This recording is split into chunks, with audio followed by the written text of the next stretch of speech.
معاف کر دینا خدا کو پسند ہے اور خدا کے نبیوں کی سنت ہے۔ حضرت یوسف علیہ السلام کا کبھی آپ واقعہ ذرا غور کریں نا تو پھر آپ کو سمجھ آئے گی کہ اس واقعے کے اندر کیا کیا چیز ہے، اس واقعے میں کیا کیا ہے کہ یوسف علیہ السلام کے بھائیوں نے ان کے ساتھ کیا کیا سلوک کیا۔ قرآن پاک کے اندر مذکور ہے کہ ان کے سلوک کے اندر جو ہے ان کو مارا بھی، ان کو پیٹا بھی، ان کو کنویں میں بھی ڈال دیا، سارا کچھ کیا۔ لیکن جب یہی ظلم و زیادتی کا مرتکب بھائی حضرت یوسف علیہ السلام کے پاس پہنچے اور جب پتہ چل گیا کہ یہ وہی یوسف ہے ہمارا بھائی جس پہ ہم نے ظلم کیا تھا، زیادتی کی تھی، تو جب ان کے سامنے پہنچے تو انہوں نے کیا فرمایا؟ فرمایا لا تثریب علیکم اليوم، آج تم پہ کوئی پکڑ نہیں ہے، آج تم پہ کوئی گرفت نہیں ہے، کوئی تم پہ برائی نہیں ہے، جاؤ معاف کیا، جاؤ معاف کیا۔ تو یوسف علیہ السلام نے اپنے بھائیوں کو کب معاف کیا؟ کہ جب بدلہ لے سکتے تھے، جب انتقام لینے کی قدرت تھی، جب خود حاکم وقت تھے، سلطان تھے، جب پاور اور اختیارات ان کے پاس تھے، اور جب بھائی بے بس اور بے کس ہو کے ان کے سامنے کھڑے تھے۔ تو ہم کسی کو معاف نہیں کرتے۔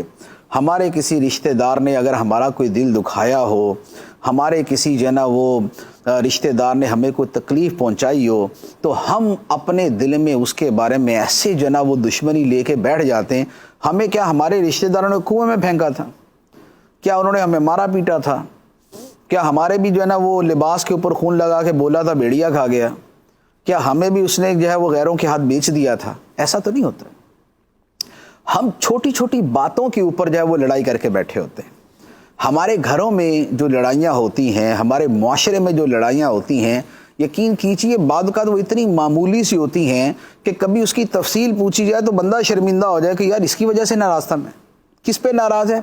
وہ جی میں اس کے گھر گیا تھا تو اس نے مجھ سے جو نا وہ ہنس کے بات نہیں کی تھی، میں اس کے گھر گیا تھا تو اس نے میرے سامنے کھانا اچھے طریقے سے نہیں پیش کیا تھا، وہ ڈش ہی ایک بنائی تھی اس نے، اور وہ نمکین جو ہے نا وہ کھانے کے ساتھ کوئی میٹھائی نہیں پکایا اس نے، میرے آنے پہ میٹھائی نہیں پکایا۔ او ہو، یہ ہے ہماری ناراضگی کی وجوہات۔ یا یہ ہے کہ وہ اس نے میرے بارے میں ایک مرتبہ بری بات کہی تھی۔ ارے تو بھائی آپ کون سا کوئی جو ہے نا وہ اولیاء کرام کی اعلیٰ کیٹیگری میں کہ آپ کی بے ادبی گستاخی سے اس بیچارے کا کوئی ایمان جانے کا خدشہ ہے؟ تو زندگی ہے، 100 مرتبہ آپ نے اس کی غیبت کی ہوتی ہے، 2 مرتبہ اس کی پتہ چل گئی تو کیوں اس کے پیچھے پڑ گئے؟ تو ہم اگر اپنے اعمال اور اپنی حرکات پہ غور کریں کہ ہم دوسروں کے ساتھ کیا کرتے ہیں تو ہمارا عمل بھی تو اسی طرح کا ہوتا ہے۔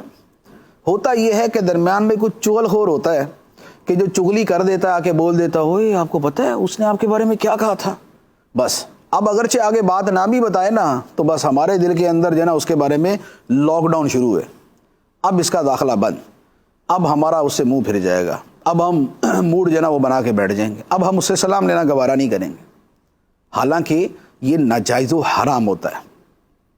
کچھ وہ چیزیں ہوتی ہیں کہ جہاں شریعت حکم دیتی ہے، کوئی عقیدے کا معاملہ ہے کہ کوئی آپ کا عقیدہ ہی خراب کرنا چاہتا ہے یا آپ کا عمل خراب کر دیتا ہے تو اب آپ اس کی صحبت سے بچتے ہیں، وہ ایک اور چیز ہو جاتی۔ لیکن جس طرح کے گھریلو معاملات کے اوپر ہم ایک دوسرے کے ساتھ عداوت رکھ کے بیٹھے ہوتے ہیں تو یہ تو کم از کم جائز نہیں ہوتی۔